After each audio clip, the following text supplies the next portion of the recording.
অনলাইনে আর থাকা হবে না ভাই। আমার সিম কার্ড দিয়েই ফেসবুক খোলা, ফেসবুক, আমার ইউটিউব খোলা, আমার জিমেল খোলা।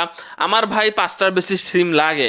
এখন আপনারা যদি এরকম সিদ্ধান্ত নেন যে 5টার বেশি সিম একজন মানুষ ব্যবহার করতে পারবে না, মানে ব্যাপারটা আসলে খুবই আমার জন্য দুঃখজনক হবে এবং আমি হিমশিম খেয়ে যাব। চিন্তা করতে হবে যে কোন সিম আমি বন্ধ করব। মানে প্রক্রিয়াটা কি হবে, কি করতে যাচ্ছেন। এতদিন জানেন আপনারা যে 15টা সিম একজন ব্যক্তি কিনতে পারতো, কিন্তু কয়দিন আগে নিয়ম আনা হয়েছে যে একজন ব্যক্তি 10টা সিম কিনতে পারবে। প্রথমত আমরা আগে কিন্তু সিম যে কোনোভাবে যে কেউ কিনে ফেলতো, ফিঙ্গারপ্রিন্টের কোনো ব্যবস্থা ছিল না। এরপরে আসলো কি যে না, বিভিন্ন সিম দিয়ে বিভিন্ন রকম ধরনের অরাজকতা হয়, সে তো সেইটা আমরা বন্ধ করার জন্য ফিঙ্গারপ্রিন্ট সিস্টেম করলাম। এরপরে দেখা গেল কি একজনের নামে 15টা সিম কেনা যায়।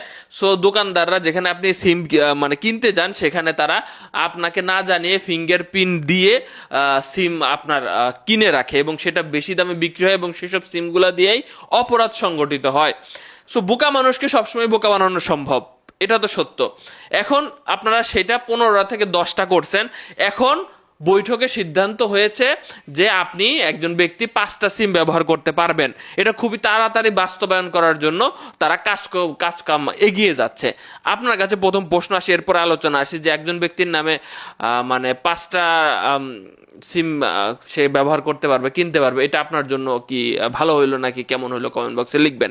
তাদের কাছে জরিপ আছে ভাই, তাদের কাছে জরিপ আছে, প্রায় 80% মানুষ 5টা বা তার কম সিম ব্যবহার করে।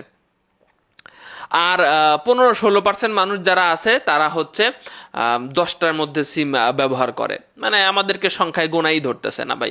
এমনিতেই আপনারা মানে সিম বেশি দিন ব্যবহার না করলে সেই সিম অন্যজনের কাছে বিক্রি করে দেন, একটু মায়া লাগে না ভাই? কি বুদ্ধি খাইটা দেন আমি বুঝি না, এসব নিয়ে ভাবা দরকার। ওই সিম দিয়ে ফেসবুক খোলা, ওই সিম দিয়ে ব্যাংক অ্যাকাউন্টে অ্যাড করা, টাকা তুলতে তুলতে সিমে মানে চলে যাবে আমার। মানে টাকা না তুললে তো সিমের মেয়াদ থাকে না, সেই সিম অন্যজনের কাছে বিক্রিও করে দেয়। এই জ্বালায় তো এমনিতেই আসে ভাই সিমে টাকা ভরতে ভরতে মানে অবস্থা খারাপ। আলোচনায় আসি এবার যে এই যে প্রথম আলোর রেফারেন্স দিচ্ছি সরাসরি আমি, দেখেন আপনারা নিউজ দেখবেন, একটু বিস্তারিত পড়বেন। যে এখানে বলা হচ্ছে কি বর্তমানে ভাই, বর্তমানে বলার আগে তারা তাদের যে যুক্তি দিচ্ছে সেই যুক্তি দেওয়ার আগে আমি একটা কথা বলি। মানে আমাদের ইয়া ভাই, পলক ভাই, কি অবস্থা! মানে আমরা কল রেট কমানোর কোনো নাম গন্ধ নাই, সামনে বাজেট হয়তো আরো বাড়বে। এরপরে ইন্টারনেটের দাম কমানোর কোনো চিন্তা ভাবনা নাই, আবল তাবল নিউজ হচ্ছে কিন্তু দাম আর কমছে না। এরপর হচ্ছে আমার সিমের ব্যালেন্সের মেয়াদ, সেটার ভাই আপনারা লিমিট মানে আপনারা দিয়ে রাখছেন, মেয়াদ থাকবে থাকবে। এটা মানে জনগণের স্বার্থে যে এই যে ইন্টারনেট জগৎ বা এই যে যুব সমাজ যে জগতে একটু থাকে আর কি, দেশ আগায় নিয়ে যেতে, তো সেইটা নিয়ে কাজ করা নাই, সেটা নিয়ে কাজ করা নাই, সেটার কোনো অগ্রগতি দেখি না আমি। নাহিদ চলে যাওয়ার পরে মাহফুজ কই, কোন অগ্রগতি তো দেখিনি আমি তাদের সাথে বৈশা জনগণের চাহিদা, মানে যে যায় সেই রকম কেন হয়ে যায় আমার ভাই প্রশ্ন মনের ভিতর থেকে যায়। ভিডিওটি শেয়ার করবেন। আমি আমার জায়গা থেকে বলবো যে ভাই অপরাধ কমানোর জন্য আপনারা আপনাদের ইয়া খাটান। সেইভাবে জনগণের উপরে মানে একটা মানুষের 5টার বেশি সিম থাকতেই পারে, মানে আপনার মতামত অন্যরকম হতেই পারে ভাই।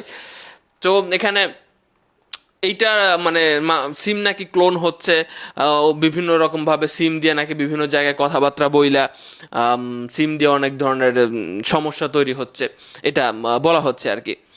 তো সেইটা অন্যভাবে কমানো যায় না? এইভাবে মানে সিমে অপারেটর কয়টা বাংলাদেশে সেটা জানেন তো নাকি? মানে একজন আমার মাথা চলতেছে না ভাই, কি কিভাবে এই সিদ্ধান্তটা নিতে যাচ্ছে আসলে সাধারণ মানুষের পর্যায়ে এসে। এরা কি ভাবছে না? হয়তো ভাবছে ওই যে 80% মানুষের কথা ভাবছে, কিন্তু ইন্টারনেট ব্যবহার করা বা এই যে বড় পরিবর্তনে অংশগ্রহণ করার জন্য ইন্টারনেট ব্যবহারকারী যারা আছে তারা আমি বিশ্বাস করি বেশিরভাগই 5টার বেশি সিম রয়েছে। আপনার কয়টা সিম রয়েছে কমেন্ট বক্সে লিখেন তো দেখি।